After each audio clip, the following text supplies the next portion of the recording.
Thank you for coming back to my channel. After po namin mag-Harajuku at Takeshita Street, tumawid lang po kami sa dulo ng Takeshita. Sa intersection na yon, tumbok na po yon. Dire-diretsuhin lang po, papuntang Cat tingnan nyo, Street. sa Pilipinas may regata.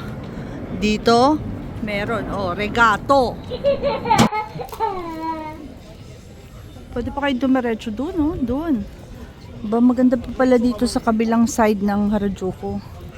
Marami pa ring mga tindahan. Nandito rin ang 2nd Street. Aspalto yung sahig. Diba? Coffee Cat Street. Dito lang yan sa tawid ng Harajuku. Good idea, ha? Siyempre, ayan, bumibili ang daughter ko ng kape. Ayan, hinahaluan niya at kayo na po ang magmimix. May 2nd Street po pala dito. At eto, tingnan po natin yung mga items sa loob. Ayan, mga branded po ang benta dito. Siyempre, ayan, ipakikita ko lang po sa inyo ang mga presyo. Hindi rin po siya kamurahan. Talaga naman, kung wala kang pera, mapapamura ka na lang.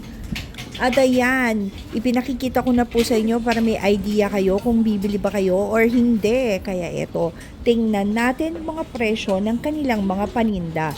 Sipat-sipatin natin at alam nyo naman ang lola nyo hanggang sipat-sipat na lang. Sa Ilocano, ang ibig sabihin po ng sipat hampas-hampas na lang. Meron din po silang mga wallet. Lahat po ng mga item nila mga branded at original. At talaga naman mapapatululaway ka na lang. Lahat po ito in good condition. Pangyayamanin at talaga naman walang morayta dito. Ang gaganda pa ng mga sapatos, talaga naman nakasale na. Hindi ko naman po alam kung ano ang presyo nito, pero eto ipakikita ko sa inyo para magka-idea kayo. Siyempre, segunda mano ito, pero ang mga itsura parang bago-bago pa. Talaga naman napakaganda pang forma. Ito naman po mga Coach bag, pero parang mga vintage na ito, mga lumang design. Pero syempre, hindi pa rin afford ng lola nyo at hindi yan mumurahin. Actually guys, Harajuku pa rin ito. Mahaba po itong street, talagang meron pong mga branded at hindi branded. May mga ukay-ukay rin po dito. Talagang kung magsha-shopping kayo, matutuwa po talaga kayo dito. Kaya wag po kayong makontento sa Takeshita Street. Tumawid pa po kayo at mahaba pa po itong shopping area dito. Pag nauhaw kayo, may mga vendo machine din dito. Meron din pong mga coffee shop pag nagutom kayo. Uy, Sotang Hobby Shop.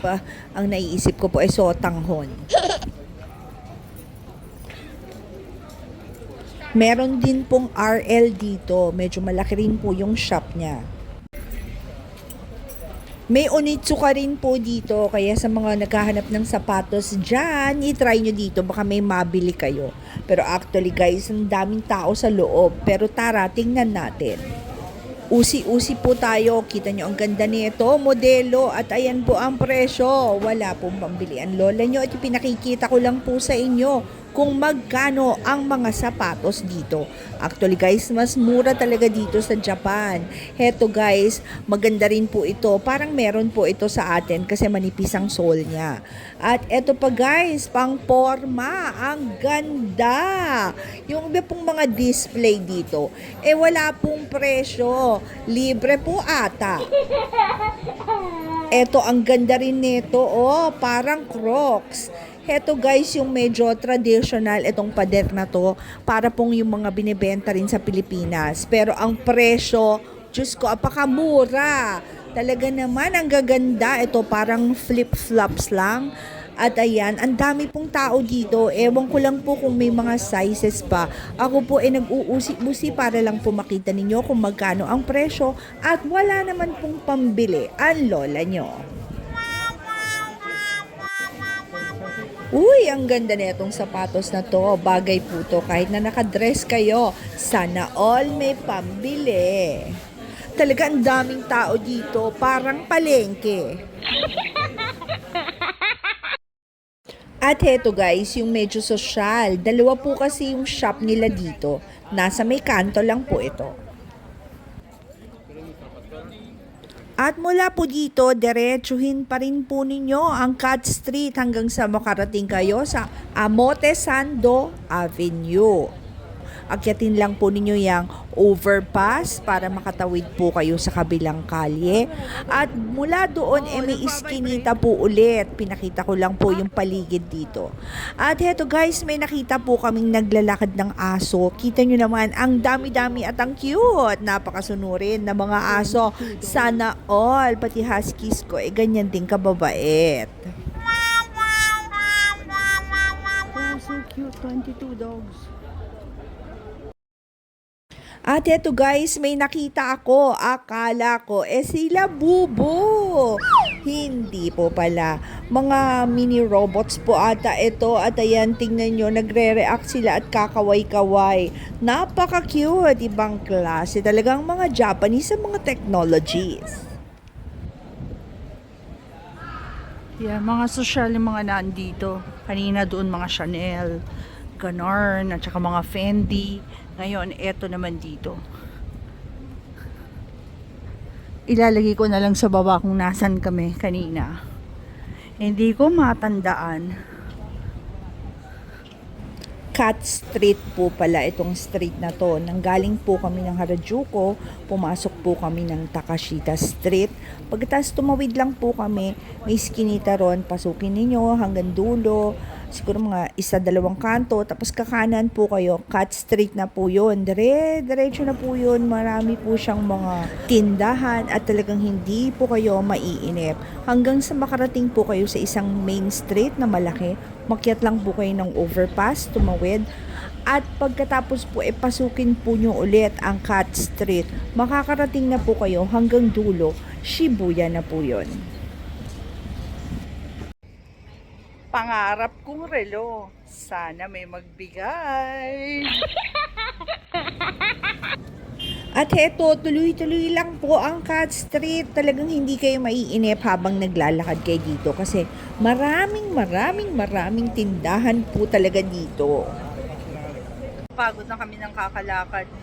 Kasi naglalakad-lakad lang kami dito mula Harajuku, tapos dun sa kanina sa mga social na street. Tapos ngayon dito, papunta kami ng Shibuya. Kaya pahinga muna kami dyan. Pagkatapos namin lakarin yung iskinitang yon, ayan, nandito na tayo sa Shibuya. And ang Prada, Gucci, LV. Ay, pang sosyal.